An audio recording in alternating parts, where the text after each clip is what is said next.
थोड़ा इंतजार करिए ना, हर बयान पर प्रतिक्रिया हो सकता है वो बयान एक विशेष परिस्थिति में दिया गया हो, उस पर कार्रवाई होगी, उस पर चर्चा होगी, और अगर कहीं कुछ अंतर्विरोध है तो उसको रिजॉल्व करने का नाम भी तो गठबंधन होता है ना, बस। बीजेपी अब कहने लगी है कि गठबंधन बनने से पहले ही बिखर गया। अब बीजेपी कुछ भी कहने को स्वतंत्र है, जाहिर तौर पर हमारी तारीफ तो करेगी नहीं। हम तो सीधे बीजेपी को कहेंगे कि बस अपना घर ठीक रखिए और राजनीति को लोकोन्मुख बनाइए। आप राजनीति को आसमान में ले जा रहे हैं। राजनीति रोजगार पे बात होनी चाहिए, महंगाई पे बात होनी चाहिए, सामाजिक सौहार्द पे बात होनी चाहिए, असमान आय वितरण पे बात होना चाहिए। आप चारों में से कोई भी चीज बता दीजिए जो मोदी जी की पार्टी के लोग बोलते हो। एक अंतिम सवाल कर्पूरी ठाकुर को लेकर जिस तरीके से राजनीति हो रही है, अब आप लोगों ने कहा है कि हम की ये पहले से हमारा डिमांड था, लेकिन बीजेपी का डिमांड था तो फुलफिल तो हमने किया। नहीं कर्पूरी ठाकुर नहीं, सीधे से बात करें, कर्पूरी ठाकुर तो कण कण के हैं भाई, पूरे देश के हैं। मतलब कर्पूरी ठाकुर के लिए उनकी विरासत को समझने के लिए आवश्यक है कि आपकी राजनीति क्या है। आपकी राजनीति अगर धर्मांधता की है तो वो कर्पूरी जी की राजनीति नहीं हो सकती। आपकी राजनीति अगर ध्रुवीकरण की है तो वो कर्पूरी जी की राजनीति नहीं हो सकती है। सीधे तौर पे माना जाए कि कर्पूरी जी को लेकर के हमारे राष्ट्रीय अध्यक्ष लालू जी, उनके वैचारिक गुरु थे कर्पूरी जी, नीतीश जी और स्वयं डिप्टी सीएम साहब ने, आप लोगों को याद होगा, 2-2.5 बरस पूर्व प्रधानमंत्री जी के समक्ष पुरजोर तरीके से मांग रखी। असल में क्या हुआ ना कि ये जो धार्मिकता का तमाशा के आधार पर वोट चाह रहे थे ना, उसमें बहुत बड़ी कमी रह गई। इसलिए ये भारत रत्न, फिर भी हम इसका स्वागत करें। मैं कुछ नहीं देख रही, हम तो पूरा कोऑपरेट करेंगे।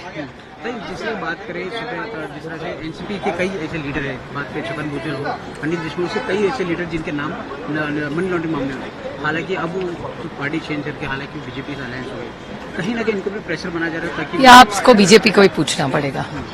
मैम एक और सवाल जाने से, ममता बनर्जी ने भी घोषणा की है कि वो पश्चिम बंगाल में अकेले अलायंस पर चुनाव लड़ेगी। उनके इस फैसले को आपकी से क्या इसमें इंडिया में कोई नुकसान हो सकता है? नहीं, कोई नुकसान नहीं होगा। अलायंस एक ही है, सब साथ में ही रहेंगे। हमारी दीदी है वो, और हम सब दीदी का बहुत प्यार और सम्मान करते हैं, और अलायंस में कोई नहीं प्रॉब्लम होगा। दीदी हमारे साथ ही रहेगी। मैम इसी सवाल को लेकर, हालांकि यूपी में हमने देखा अखिलेश यादव भी इसका इंडियन गठबंधन के अलायंस पार्टनर है। हर राज्य का मॉडल अलग होगा। क्या कहीं ना कहीं टूट फूट पड़ता नजर आ रहा है? टूट फूट नहीं है, सब अच्छा ही होगा। क्या आपकी बात हो पाई मैम इसको लेकर? सबसे हम बात करते हैं रोज। बंगाल के अंदर तृणमूल कांग्रेस एक बड़ी पार्टी है, सत्ता में है, और कांग्रेस और लेफ्ट उनसे अपोजिशन में चुनाव हमेशा लड़ा करते हैं। इसलिए उनके लिए सीट शेयरिंग थोड़ा सा जो है कॉम्प्लिकेटेड रहेगा, और जो भी छोटे मोटे उनके बीच में मनमुटाव हैं वो हल कर दिए जाएंगे, क्योंकि मोटे तौर पे चाहे ममता बनर्जी हों चाहे राहुल गांधी हों, दोनों ही इंडिया ब्लॉक की सक्सेस के लिए कमिटेड हैं। कल राहुल गांधी ने बात कही हुई थी कि ममता बनर्जी से उनके अच्छे संबंध है। ममता बनर्जी की तरफ से कहा गया कि 2 सीटें दे सकते हैं कांग्रेस को। पुष्पा अधीर रंजन चौधरी ने आपत्ति की, उन्होंने कहा कि हम उनके दया पे चुनाव नहीं लड़ना चाहते। मुझे लग रहा है कि अधीर रंजन चौधरी को कुछ दिन जो है अपने आप को इस सब बयानों से, खासकर जो विवादास्पद बयान वो अक्सर ममता बनर्जी और उनकी पार्टी के विषय में देते रहे हैं, उससे उनको बचना चाहिए। मैं अक्सर देखता हूं कि जब जब कोई पॉजिटिव बातचीत होती है, अधीर रंजन चौधरी साहब की तरफ से कोई बयान इस तरीके का आता है, ये सब बयानों से नुकसान होता है। आपको लगता है आने वाले दिनों में अब दर्शन बिल्कुल आमने सामने? हमें पूरी उम्मीद है कि इंडिया ब्लॉक के सभी दल जो हैं आपस में सीट शेयरिंग कर लेंगे।